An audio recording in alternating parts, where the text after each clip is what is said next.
Welcome everyone. This is Bruce at Turnaround Stock Investing. This is our first installment on the psychology of investing in turnaround stocks. I thought I would start off this series with an article that appeared many years ago. Not exactly sure of the date, but you're seeing it in front of you. So you want to be the next Warren Buffett. How's your writing? I've not kept up with the career of Mark Sellers, but I know there was a period of time where he was a very successful or had a very successful track record and then sort of disappeared. That's not uncommon in the world of value investing. You'll find many investors who have a successful 4, 5, 6 years and then sort of disappear from the spotlight. Nobody ever circles back and finds out what happened, but usually there is a significant blow up. Value investing is very hard, and this article is a sensational one that goes over the difficulties of being a value investor. So let's move forward in the article.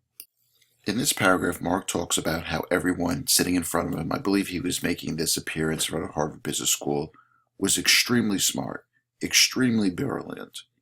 So let's get that on the table, that a lot of people in the value investing world are very intelligent.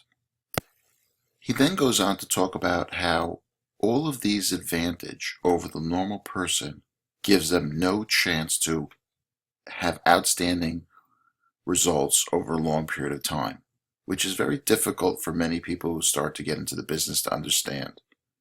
Most people think that superior intelligence will lead to superior investment results, but nothing could be farther from the truth. He then goes on to explain that being a great investor is something that you're hardwired into at a very early age, which we'll discuss later in the article. But he goes on to say that you could become very well educated, read every book on investing, work with the greatest investors in the world, and you still will not be outperforming.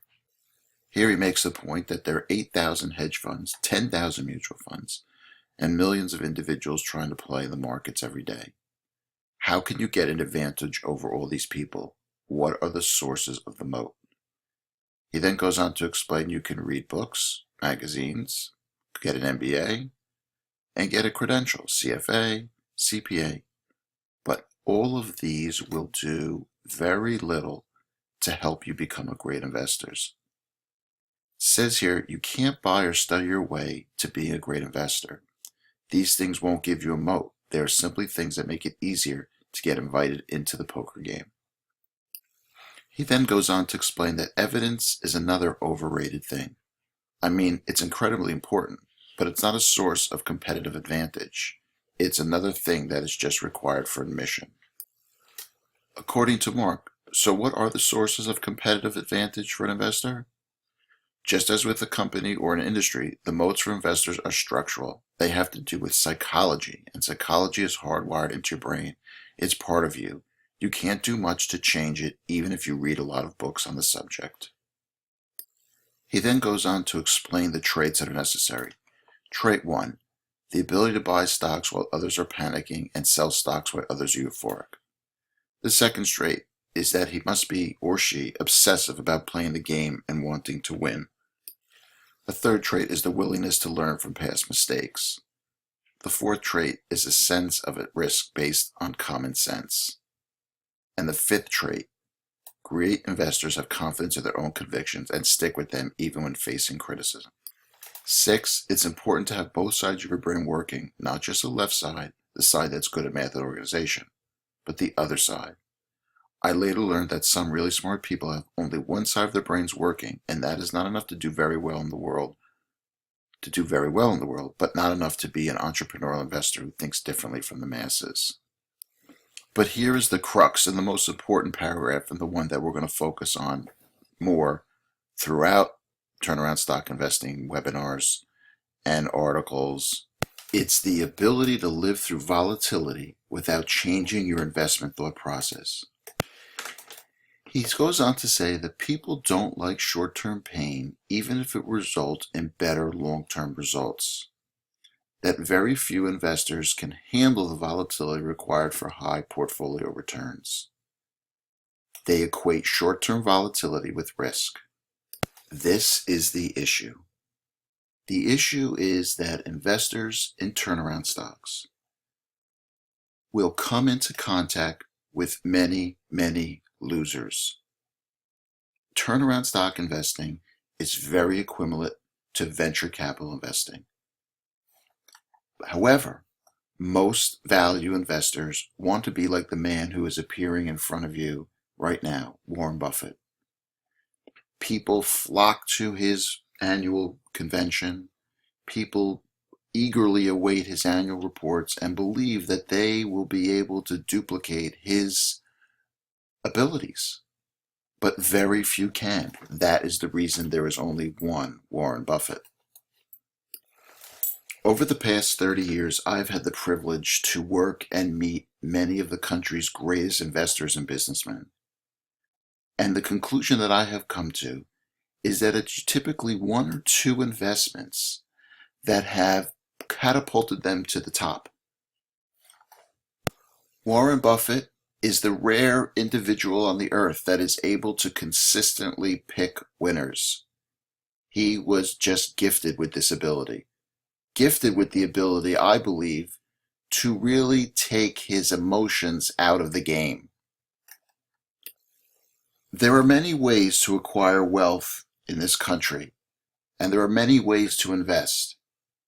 I have fallen into the arena of investing in distressed and underperforming companies, and have had the good fortune to have success. That success came from a few investments that did dramatically well, but I also had a number of investments that did not do well. And that is the essence of this website. The website is to teach you that if you're going to do turnaround stock investing, or even value investing, realize you are not Warren Buffett, and realize that all the work that you do and all of the research is not going to correlate with your investment results. That is just the reality. Always keep in mind that value investing is investing in a company that is underperforming. And not even the CEOs and operators of those businesses can understand the extent to which that company will suffer. So I look forward in working with you and hope you join me in the following screencasts to discuss how one handles the emotions of investing in turnaround stocks, and frankly, for any type of stock.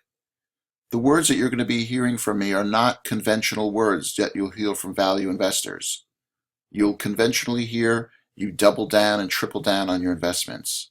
But that, I believe, is not possible with many, many people only because of the mindset required.